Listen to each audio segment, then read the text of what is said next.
Halo teman-teman, Alhamdulillah balik lagi dalam review buku untuk kalian yang rindu perubahan. Pada video ini kita akan mengulas bagian ketiga dalam buku untuk kalian yang rindu perubahan yang ditulis oleh Edgar Hamas, yang mana pada bagian ini penulis menyampaikan kepada para perindu perubahan bahwa jalan perubahan itu menyakitkan. Jalan perubahan itu sulit, jalan perubahan itu penuh tantangan dan penuh rintangan. Kenapa? Karena proses melakukan perubahan dan perbaikan itu, teman-teman sekalian, yang pertama, kita keluar dari zona nyaman kita, dan yang kedua, kita mengusik zona nyaman orang lain. Ketika hari ini teman-teman kita asyik dengan gadget barunya, atau asyik dengan game-game online-nya, kita hadir kemudian untuk menawarkan visi-visi perbaikan untuk mengisi pos-pos di negara dan bangsa kita. Dan itulah yang kemudian akan mendatangkan cibiran kepada kita, cemoohan kepada kita, atau mungkin pembulian kepada kita.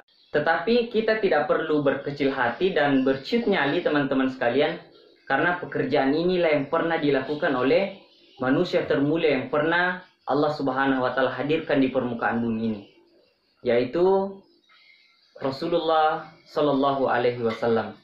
Kita tahu ketika Nabiullah Muhammad Sallallahu Alaihi Wasallam menyiarkan agama Allah Subhanahu wa Ta'ala, menyampaikan risalah ilahi, itulah yang mendatangkan perlawanan dari orang-orang kafir Quraisy. Itulah yang kita saksikan dalam sejarah. Rasulullah dan para sahabatnya ditindas, diintimidasi, disiksa. Karena apa? Karena mereka menawarkan satu perbaikan yang tentunya mengusik zona nyaman orang yang menjadi objek dari proses perbaikan itu. Nah, oleh karena itu teman-teman sekalian, sebagai para perindu perubahan, seharusnya kita memiliki yang namanya jiwa leadership atau mental kepemimpinan. Dan mental kepemimpinan ini telah lama dicontohkan oleh Nabi Shallallahu Alaihi Wasallam dari akhlaknya yang begitu mulia. Ketika istri beliau Ibunda Khadijah, Ibunda Aisyah radhiyallahu anha, ditanya oleh salah seorang sahabat bagaimana akhlak Nabi. Aisyah radhiyallahu anha mengatakan bahwa akhlak Nabi adalah Al-Quran. Dan kita tahu bahwa Al-Quran adalah satu-satunya pedoman dalam kehidupan ini yang begitu sempurna dan jauh dari kata cacat, jauh dari kata ketidaksempurnaan. Dan itu yang dipraktekkan oleh Nabi Shallallahu Alaihi Wasallam melalui keteladanannya, melalui akhlaknya kepada orang-orang kafir dan kepada orang-orang yang ada di sekitarnya. Dan seharusnya sebagai para perindu perubahan yang kita tampilkan hari ini adalah keteladanan. Bukan banyak bicara, bukan banyak berkoar, tetapi kita memperlihatkan satu bentuk keteladanan bahwa beginilah seharusnya para perindu perubahan itu. Take action dan seterusnya.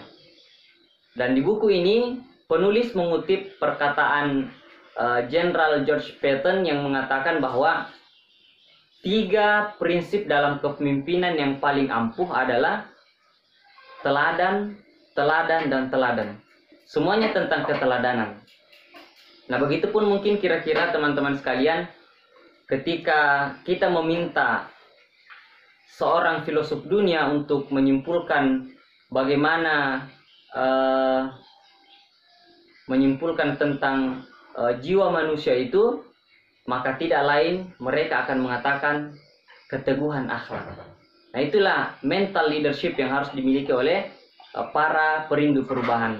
Dan yang juga dibahas di buku ini adalah tentang bagaimana para perindu perubahan itu melihat krisis tidak dalam kacamata pesimisme, tetapi ia melihat bahwa setelah krisis ini ada hal lain yang akan kita dapatkan yang jauh lebih besar dari hal yang ada sekarang.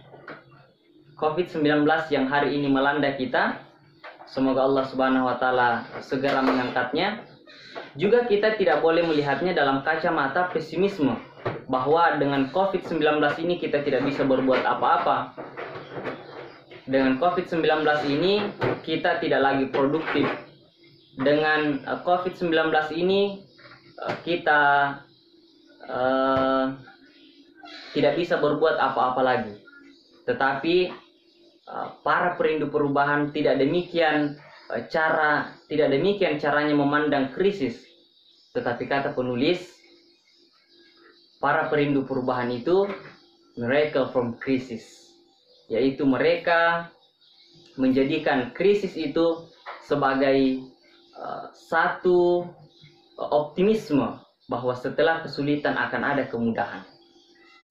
Dan inilah yang kita harapkan teman-teman sekalian, pasca COVID-19 ini ada hal yang akan terjadi pada bangsa kita, ada kemajuan yang akan didapatkan oleh bangsa kita. Demikian review buku kita pada kesempatan ini. Sampai jumpa di video berikutnya.